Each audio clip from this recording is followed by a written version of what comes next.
Welcome to Pratap Classes. दोस्तों, Pratap Classes के YouTube channel पर आपका स्वागत है। आज है 2 दिसंबर 2023 और 2 दिसंबर 2023 के जितने भी इंडिया और वर्ल्ड के जो करंट अफेयर्स के क्वेश्चन बनते हैं, आज उनका हम डिस्कशन करेंगे।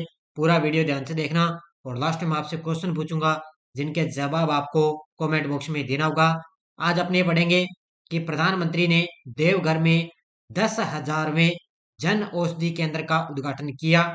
भारत की पहली महिला सहायक डी कैंप के रूप में नियुक्त और दिव्यांग बच्चों के लिए आंगनवाड़ी प्रोटोकॉल का शुभारंभ किया गया। इनकी आज हम चर्चा करेंगे। रोज आपको सुबह डेली 7 बजे ये करंट की क्लास मिलती है पूरे लेटेस्ट न्यूज के साथ। तो सारे साथी एक बार वीडियो को लाइक और शेयर करेंगे और जो भी विद्यार्थी हमारे इस चैनल पर नहीं है तो जरूर आप चैनल को सब्सक्राइब करें और इसके पास बेल आइकन का घंटा दबाएं ताकि हम जैसे वीडियो अपलोड करें उसका नोटिफिकेशन आप तक पहुंच जाएगा। और सूचना सहायक के लिए जो अलग से करंट की क्लास है वो आज से लगभग पूरी कोशिश होगी कि आज से आपको लिए स्टार्ट हो जाएगी। इसके अलावा एसएससी जीडी के लिए करंट आपको पढ़ना है, राजस्थान पुलिस के लिए करंट आपको पढ़ना है, रेलवे है, सीएटी का आगे एग्जाम है उसके लिए भी आपको करंट पढ़ना है। तो बढ़िया तरीके से आप अध्ययन करते रहिए। रोज आपको सुबह ये करंट की क्लास मिलती रहेगी। सभी साथियों को गुड मॉर्निंग। सबसे पहले हम कल के क्वेश्चनों को रिवाइज कर लेते हैं। देखिए, हाल में 30 नवंबर 2023 को कोप 28 सम्मेलन किस शहर में शुरू हुआ? दुबई में। कौन से दो देश अगले वर्ष की पहली तिमाही में व्यापक पृथ्वी अवलोकन के लिए NASA ISRO synthetic aperture radar Nisar उपग्रह को लॉन्च करेंगे? भारत अमेरिका। किसके द्वारा दुनिया का पहला 3D प्रिंटेड इंजन लॉन्च किया जाएगा? तो अग्निकुल एरोस्पेस। केंद्र सरकार ने प्रधानमंत्री गरीब कल्याण अन्न योजना की अवधि कब तक बढ़ाई? तो ये दिसंबर 2028 तक। शिक्षा मंत्री धर्मेंद्र प्रधान ने किस शहर में संत कवि भीम भोई और महिमा पंथ की विरासत पर 2 दिवसीय अंतर्राष्ट्रीय संगोष्ठी का उद्घाटन किया? भुवनेश्वर में। अंडानी पावर लिमिटेड किस संयंत्र में 330 मेगावाट का बॉयलर चलाने के लिए कोयले के साथ हरित अमोनिया का उपयोग करेगी? तो मुंद्रा संयंत्र में। समलैंगिक विवाह का पंजीकरण करने वाला पहला दक्षिण एशियाई देश बना? तो वो बन चुका है नेपाल। 287 किलोमीटर लंबी भारत की सबसे बड़ी सर्कुलर रेलवे कहाँ स्थापित होगी? बेंगलुरु में। 2023 यूएनएचसीआर नॉनसेन शरणार्थी पुरस्कार वैश्विक पुरस्कार विजेता किसे नामित किया गया? तो अब्दुल्ला माहिर को। नितिन गडकरी ने किस राज्य में लग्जरी जहाज क्लासिकल इंपीरियल का शुभारंभ किया? तो ये किया है केरल के अंदर। ये थे कल के क्वेश्चनों का रिवाइज हमने कर लिया। ये क्वेश्चन भी आपको टेलीग्राम पर मिल चुके हैं। कल वाले भी मैंने टेलीग्राम पर डाल दिए थे और आज वाले भी आपको टेलीग्राम पर मिल चुके हैं। तो स्टार्ट करें आज की क्लास। और इसके अलावा हमारे प्रताप क्लासेस ऐप के अंदर आपके लिए सीटेट एग्जाम और रीट लेवल सेकंड के लिए एनसीईआरटी बुकों की टेस्ट सीरीज चल रही है कक्षा 6 से 10 तक है। और इसके अलावा इसके यूट्यूब पर भी व्याख्या आपको दी जा रही है। और जनरल साइंस की टेस्ट सीरीज चल रही है, इसमें भी आपको टेस्ट दिए जा रहे हैं। इसके अलावा पूरे साल की इंडिया वर्ल्ड की करंट अफेयर्स की टेस्ट सीरीज, सूचना सहायक की टेस्ट सीरीज चल रही है, आरपीएससी और राष्ट्रीय में पूछे गए ओल्ड क्वेश्चनों की टेस्ट सीरीज, इसके अलावा राजस्थान पुलिस कांस्टेबल की भी टेस्ट सीरीज चल रही है। तो बढ़िया तरीके से आप अध्ययन करते रहिए और टेस्ट सीरीज को आप ज्वाइन कर देना। प्ले स्टोर से आप प्रताप क्लासेस ऐप डाउनलोड करोगे तो वहां से टेस्ट सीरीज ज्वाइन कर सकते हो। तो स्टार्ट करें आज की क्लास। पहला क्वेश्चन देखो आपके सामने। वायुसेना, ये सेवा नहीं है, ध्यान रखना, सेना है। वायुसेना की महिला अधिकारी मनीषा पांडे को भारतीय सशस्त्र बल में भारत की पहली महिला सहायक डी कैंप के रूप में नियुक्त किया गया। यह किस राज्य की रहने वाली है? ये तस्वीर में आप देख सकते हो, ये वायुसेना की महिला अधिकारी है। कौन है? मनीषा पांडे।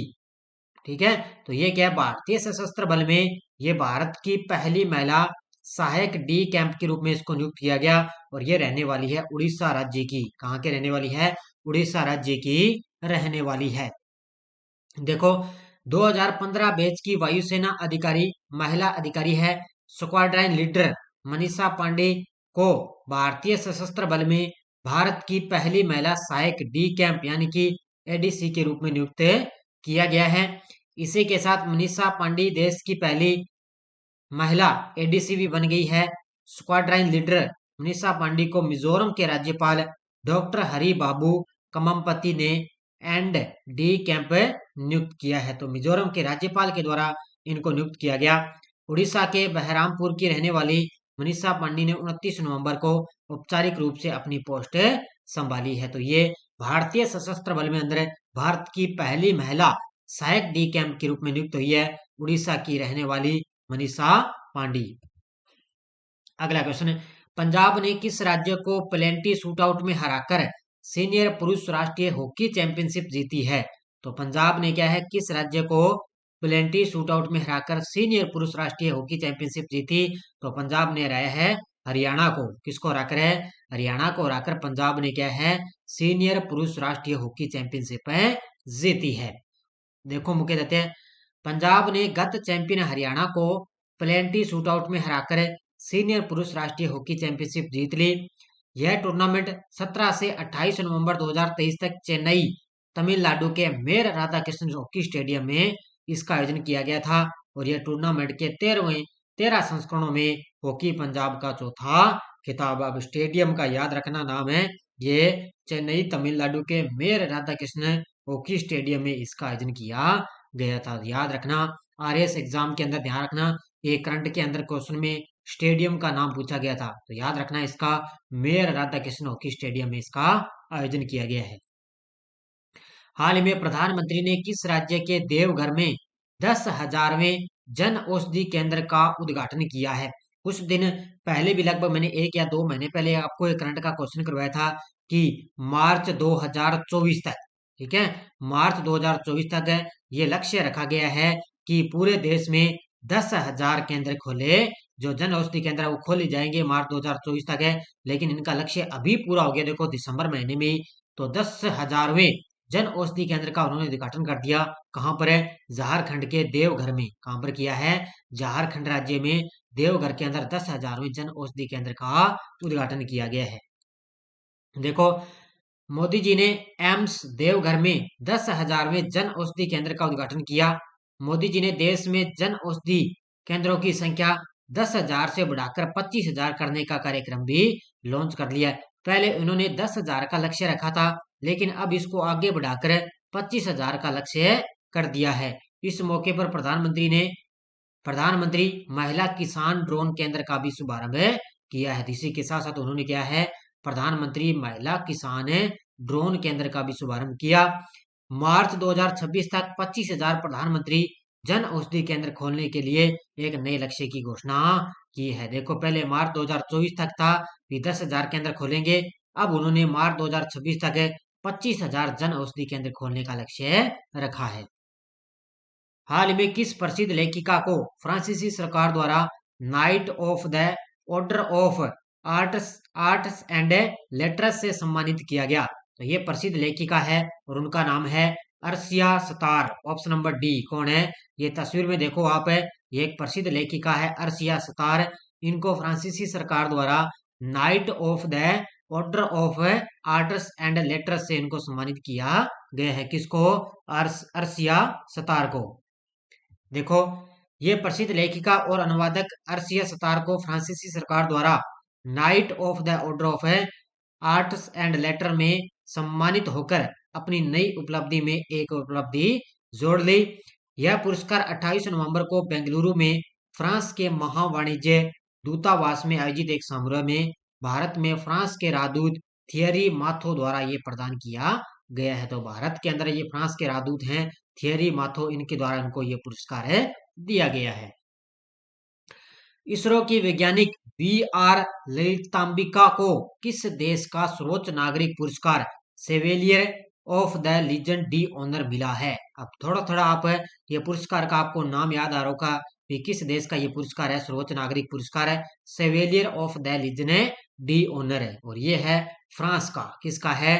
फ्रांस का ये सर्वोच्च नागरिक पुरस्कार है। ये तस्वीर में देखो, ये इसरो की वैज्ञानिक है VR ललितांबिका। ये तस्वीर में देखो आप, ये इसरो की वैज्ञानिक है VR ललितांबिका और इनको फ्रांस का सर्वोच्च नागरिक सम्मान इनको मिला है। देखो इसरो के महान अंतरिक्ष उड़ान कार्यक्रम निदेशालय की पूर्व निदेशक ललितांबिका को देश के शीर्ष नागरिक पुरस्कार लीजन डी ऑनर से उनको सम्मानित किया गया। फ्रांस और भारत के बीच अंतरिक्ष सहयोग में भागीदारी के लिए राजदूत थियरी माथो ने ये सम्मान डॉक्टर लितानबी को दिया है। पहले इसलिए इससे पीछे जो मैंने आपको क्वेश्चन करा उसमें भी राजदूत कौन थे, थियरी माथो द्वारा उनको ये पुरस्कार दिया गया। उन्होंने भी इनको ये पुरस्कार दिया। ललितांबिका 1988 के अंदर विक्रम साराभाई अंतरिक्ष केंद्र में लॉन्च वाहन ऑटो पायलट डिजाइन इंजीनियरिंग के लिए रूप में इसरो के अंदर शामिल हुई थी। यानी कि 1988 के अंदर क्या है, ये इसरो के अंदर इसके अंदर शामिल हुई थी और अब इनको फ्रांस का सर्वोच्च नागरिक पुरस्कार है मिला है। किस केंद्रीय मंत्री ने दिव्यांग बच्चों के लिए आंगनवाड़ी प्रोटोकॉल का शुभारंभ किया है? तो केंद्रीय मंत्री ने दिव्यांग बच्चों के लिए आंगनवाड़ी प्रोटोकॉल का शुभारंभ किया और ये किया है स्मृति जुबिन ईरानी ने। किसने? स्मृति ईरानी के द्वारा। इनकी महिला व बाल विकास मंत्री हैं। तस्वीर में देखो आप, ये हैं स्मृति ईरानी। इनके द्वारा दिव्यांग बच्चों के लिए आंगनवाड़ी प्रोटोकॉल का शुभारंभ किया है इन्होंने। महिला व बाल विकास और अल्पसंख्यक कार्य मंत्री हैं श्रीमती स्मृति जुबिन ईरानी ने 28 नवंबर 2023 को विज्ञान भवन यानी कि नई दिल्ली में एक राष्ट्रीय आउटरीच कार्यक्रम में आंगनवाड़ी प्रोटोकॉल दिव्यांग बच्चों का शुभारंभ किया। इसका उद्देश्य ये है कि दिव्यांग बच्चों की समग्र भलाई को मजबूत करना था। तो इसमें मुख्य उद्देश्य याद रखना है, बाकी आपको इतना ही पॉइंट है याद रखना है। किस प्रसिद्ध अभिनेत्री ने मुंबई के ताज लैंड्स एंड में अपनी चौथी पुस्तक है वेलकम टू पैराडाइज लॉन्च की है? तो एक प्रसिद्ध लेखिका है, अभिनेत्री, और जिनका नाम है Twinkle Khanna. Option number A कौन है? प्रसिद्ध लेखिका अभिनेत्री है ट्विंकल खन्ना। उन्होंने मुंबई के ताज लैंड्स एंड में अपनी चौथी पुस्तक है वेलकम टू पैराडाइज इन्होंने लॉन्च की है। देखो तस्वीर में आप देख सकते हो, यह प्रसिद्ध अभिनेत्री है लेखिका ट्विंकल खन्ना। देखो 29 नवंबर 2023 को प्रसिद्ध अभिनेत्री और लेखिका ट्विंकल खन्ना ने मुंबई के ताज लैंड्स एंड में अपनी चौथी पुस्तक वेलकम टू पैराडाइज लॉन्च की। वेलकम टू पैराडाइज के पन्नों में ट्विंकल अपनी इस्माइली नानी को श्रद्धांजलि अर्पित करती है। तो इस पन्नों में क्या लिखा है? इस्माइली नानी को श्रद्धांजलि अर्पित करती है। वेलकम टू पैराडाइज किसने लॉन्च की? प्रसिद्ध अभिनेत्री ट्विंकल खन्ना ने।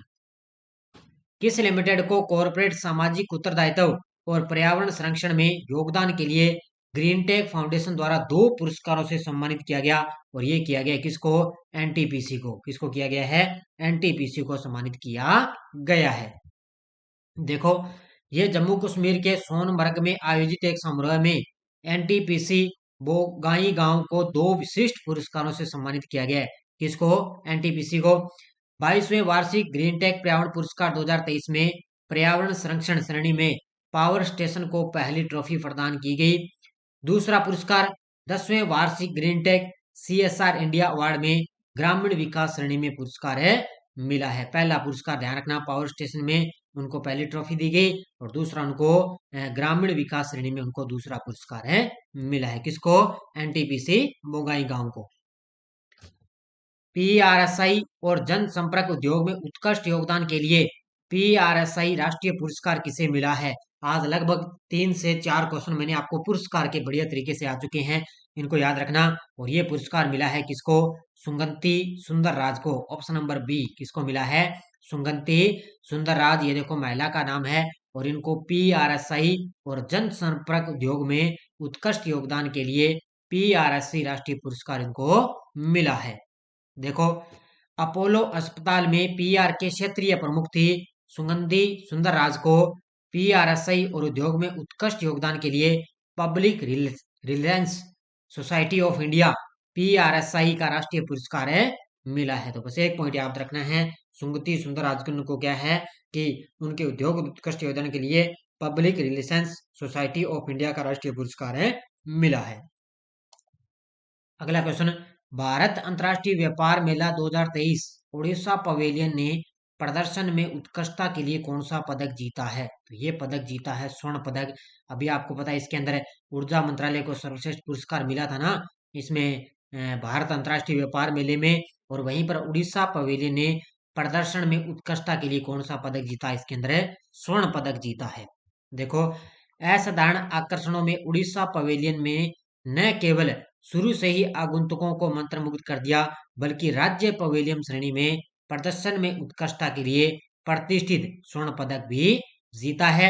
सूचना एवं जनसंपर्क विभाग के निदेशक सरोज कुमार सामल ने उड़ीसा की ओर से पुरस्कार प्राप्त है किया है। तो सूचना एवं जनसंपर्क विभाग के निदेशक हैं सरोज कुमार सामल है, उन्होंने ये पुरस्कार प्राप्त है किया है।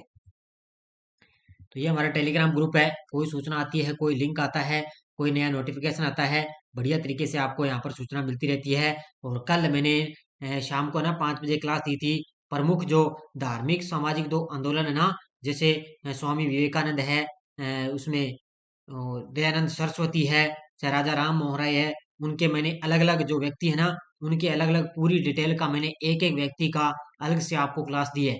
तो कल मैंने एक क्लास दे दी, बाकी आपको एक दो दिनों के अंदर अलग अलग 2 दिन छोड़कर आपको क्लास है मिलती रहेगी बढ़िया तरीके से। पिछले वीडियो क्वेश्चन क्या था, हाल ही में पॉल लिंच ने बुकर पुरस्कार 2023 जीता, यह किस देश के लेखक थे? तो ये थे आयरलैंड, यानी कि आयरिश लेखक थे। मैंने बड़े शानदार तरीके से जवाब देते हैं, मैंने बढ़िया तरीके से सभी के कमेंट देखे थे, बढ़िया तरीके से आपके कमेंट है आए थे।